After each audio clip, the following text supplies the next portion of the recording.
تعالوا اعمل لكم مكياج هبه، لان بالنسبه لي مكياج مميز واول مره اعمله. وبالمره تعالوا احلل لكم شخصيتها، لان حرفيا شخصيتها في المسلسل بتمثل 90% من المجتمعات العربيه.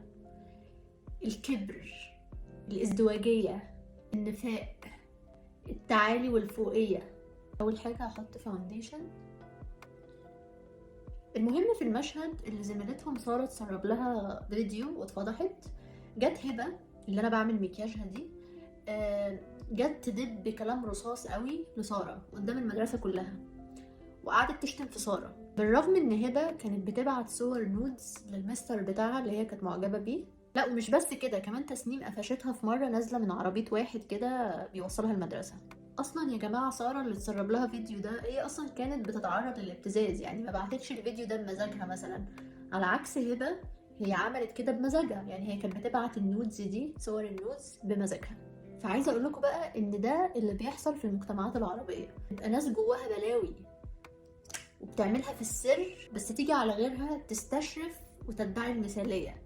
يعني من سنتين مثلا انتشر فيديو كده لواحد وواحده على الكوبري، الفيديو ده انتشر جدا وبقى ترند ومصر كلها كانت بتتكلم عنه، بالرغم ان هم كانوا اطفال برضو، يعني لسه صغيرين، بس ما سلموش من هجوم الناس. يعني انا اعرف ناس شخصيا شفتهم بيهاجموا الولد والبنت دولت وانا عارفه عنهم بلاوي وساكته. حط كونتور. اللي بينتقد شيء معين وبشكل مبالغ فيه قوي، اعرف ان هو بيعمل الحاجه دي في السر بس لسه ما انكشفش، فبينتقدها بصوت عالي وبشكل فاضح عشان ما يتقفش. المبالغة قوي في ادعاء المثالية بتبقى محاولة لإخفاء جرم جواك أو رذيلة كامنة جواك. نثبت تحت عيني بلوس باودر. اجيب بقى كحل واحط جوا عيني.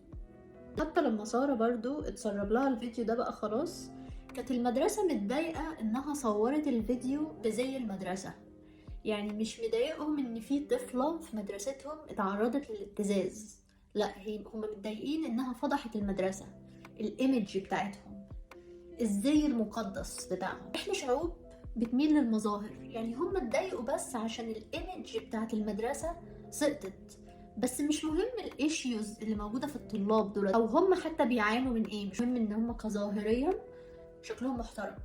المهم حطيت كحل تحت عيني في الطرف، ما دخلتهوش لغايه جوه. هجيب بعد كده شادو اسود، هرسم خط رفيع كده من عند الطرف هنا.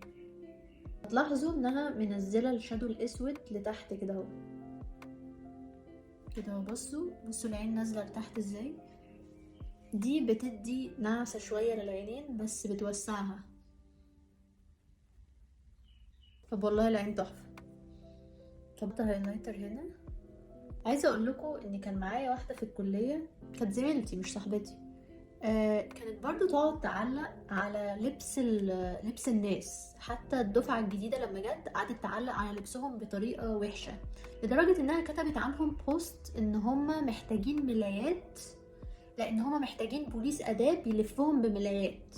الشخصية اللي كتبت البوست ده فيها كل العبر، كذب، خبث، حوارات، ليها بلاوي في السر. ومش بس كده، يوم لما اتجوزت كمان قلعت الطرحة.